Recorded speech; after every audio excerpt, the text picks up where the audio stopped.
A lot of times when they say find someone else, it could be a manifestation of the devalue phase of like, hey, this is coming.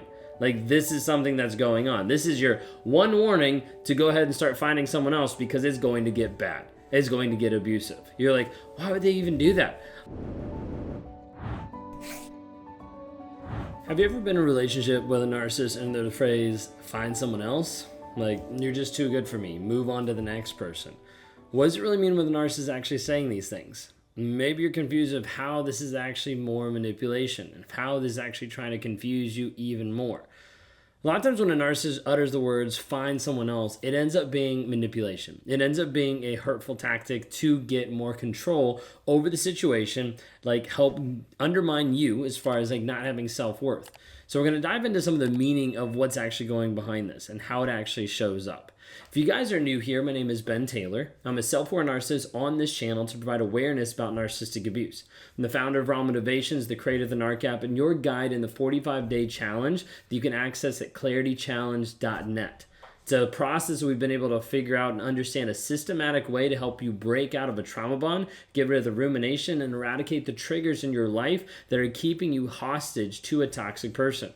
Well, sometimes a toxic person is pushing you away and saying, hey, just go find someone else. Sometimes it can come across of like, I'm no good. You're so much better than me. Sometimes it can come across of like, hey, like, this is it. Like, just go find someone else. Just move on. There's a couple pieces that you need to understand about narcissism and how it actually interacts and how it works.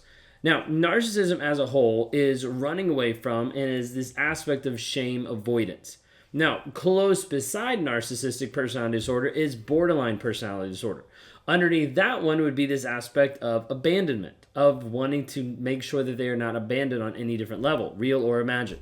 Now, both of those kind of get connected with this aspect of rejection. A lot of times rejection can trigger shame and can trigger abandonment depending on what is happening. Narcissists oftentimes fear rejection because it will release this aspect of shame, of this is what it's going to look like, of this is who I'm going to be. But at the same time, there's also this piece of wanting power and control over another person. So I would not want someone to reject me, but I wanted to make sure that I was over them. I didn't want to have this aspect of the shame being in my life of getting rejected, but I need to make sure that I was in control of another person. This oftentimes would have me have this push-pull, this back and forth of like, I want to be with someone, then I'm like, oh no, like, go away. Then back and forth. And so sometimes when a person would say, hey, find someone else, it would be a tactic to be able to test and see how loyal you are and to gauge what kind of reaction was going on. So for me, I wanted to push them away, be like, go find someone else. Because I wanted to see what they would do. I wanted to see who they would go to. I wanted to see what would transpire. Then it would switch in my mind of like, oh, they didn't even fight for me, so they obviously must not care about me.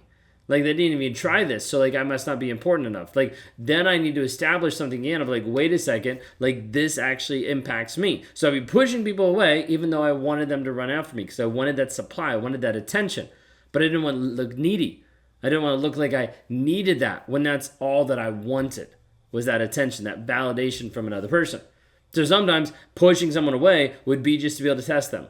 Are they actually going to come back? Are they actually going to be loyal to me? Now, this is a great way to be able to be off the hook because if they didn't come back, it was their fault. Even if I pushed them away hundreds of times, if they finally left, then it wasn't my fault. It was their fault because they chose not to be loyal. They chose not to care about me anymore. This is how I was able to paint myself as the victim for such a long period of time because it wasn't my fault. These people left me. And so a lot of times there'd be this aspect of trying to test another person, trying to push another person away. When a narcissist does that, they put the possibility of finding someone else on the table, they create this insecurity and dependence at the same time, ensuring that you remain under their control. Like sometimes it might be like, well, you just go your way, I'll just go mine. And then you're like, wait a second, but I want you in my life. And it goes back and forth. It creates this really confusing dynamic where you're kind of like, I don't know what's actually going on. It is a piece that makes up part of the trauma bond, intermittent reinforcement.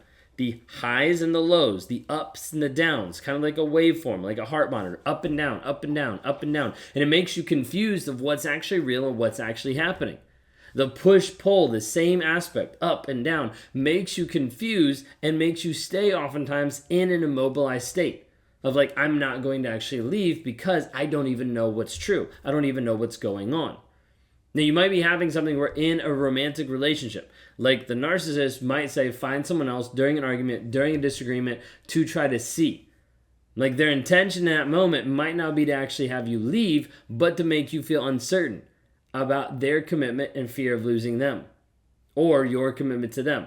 Ultimately, it puts you back in this power dynamic struggle of, wait a second, like they actually have power over you.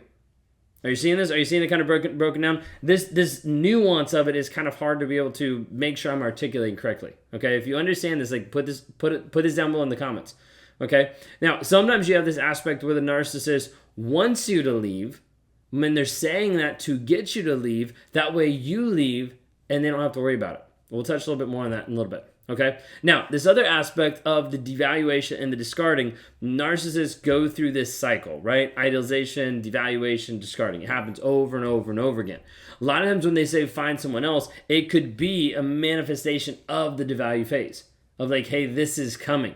Like, this is something that's going on. This is your one warning to go ahead and start finding someone else because it's going to get bad. It's going to get abusive. You're like, why would they even do that? A lot of times narcissists will tell on themselves. And you'll see that, especially when you look back on the relationship, you're like, wait a second, I actually saw this.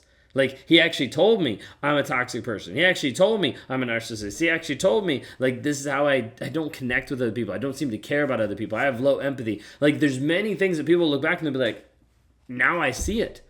But you didn't see it, like, in the moment. Or it just got put to the side in the moment.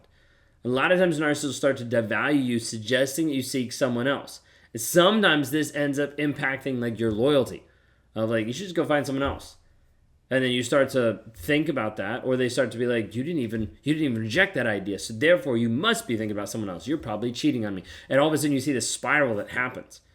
But the valuing that you and telling you to go seek someone else, a lot of times they're working on trying to hurt your self-esteem, create doubt in your own worth, and maintain control over the relationship. Okay, think about this, like the critical comments, the belittling, and then finally get to that place of like, just move on, find someone else when they feel like you're no longer serving their needs. Like you might be at the place where you've been showing up in a certain way and they're like, yeah, no, I'm done with you. Like, just move on to someone else. Like you're not giving them what they deserve. And it produces this push-pull once again of you being like, well, wait a second, what am I doing wrong? Like why are you pushing me away? And you want to come back. You want to try to make it work. A lot of times that's what the narcissist wants, because then if you're trying to make it work, they're like, oh, they're paying attention to me. They're making me a priority. They're doing what I want them to do. So you see this happen over and over. It keeps you in a state of confusion and dependence on a toxic person. All right, so you need to understand when a narcissist is saying, hey, find someone else, it's essential to make sure you this is a manipulation tactic. Okay, reflection a lot of times of their own insecurities and control issues. Can't talk today. Instead of internalizing like their words, it's important to focus on your own self-worth. Establish your boundaries. Move forward to reclaim your power of who you actually are. Like, you deserve to be treated with respect, with love, with care, and people shouldn't be using manipulative tactics to end up controlling you and making sure you fit in a certain box. A lot of times the narcissist will try to push you away, and even when they want to push you away, it's just to protect their image. It's to protect their image of making you come back and making them feel better about themselves, or to protect the image to get out of the relationship. There's a lot of times when a narcissist wants you to leave. They'll tell you they want you to leave. And then when you decide, hey, I'm leaving, all of a sudden everything changes. I don't want you to go. I'll work on this. Let's work on this. I can't believe you gave up on the relationship. Because the dynamic has to switch at that point. The narcissist can't be at fault. There was many times that my wife was getting frustrated and upset and was like, I think I need to leave this relationship. Like, I think I need to go. I need to pack up my bags and I need to leave. And as soon as that came out, I'd be like, no. Like, why would you want to throw this away? Like, this is who we're supposed to be. Like, all this kind of stuff. I'd throw whatever I could, okay? Because I didn't want her to leave on the surface. But underneath, I wanted her to leave so I could go do what I want to do. A lot of times when a narcissist tells you to go find someone else, they mean it. They mean it in the regards that they want out of the relationship, but they're unwilling to actually be honest with you, to show you what is actually true underneath the surface. And this is why the majority of narcissists will never change, because they're unwilling to be honest about themselves. They're unwilling to be honest about the shit that's inside. So as a result, they continue going through the same cycle over and over and over because they're unwilling to acknowledge that a cycle actually exists. You might be at the place today where you've been in this cycle, where you've been stuck, or where you've been at the place where you're like, I don't know what to do. He told me to go find someone else, but he's still calling me. Like he said he was done with me, but he's still interacting with me. And you're like, I don't understand the manipulative tactics that are happening with a narcissist. I want to invite you to break free from that. Join our Escape Toxicity Challenge. It's a 7-day challenge for $7. You get lifetime access to the community. You can interact with other survivors there to be able to see and understand how they are breaking free, how they are growing. Go to escapetoxicity.com. If you're at the place where you're like, I want to work with you one-on-one. I want to talk to you. I want you to help in me growing.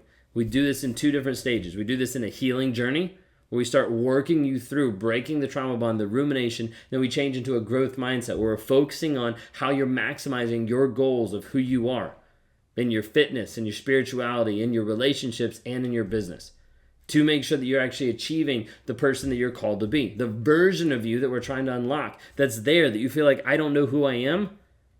As you continue moving forward in your purpose and direction, you discover who you are. You discover your purpose of why you're here. And the direction that you go is very helpful and definitive, helping you move forward. Knowing who you are helps keep other people, toxic people, at bay from pulling you under. So we need to understand this process. When a narcissist is throwing stuff out there, hey, find someone else, it's manipulation. It's another tactic to be able to get control over you and oftentimes confuse you and keep you in a relationship.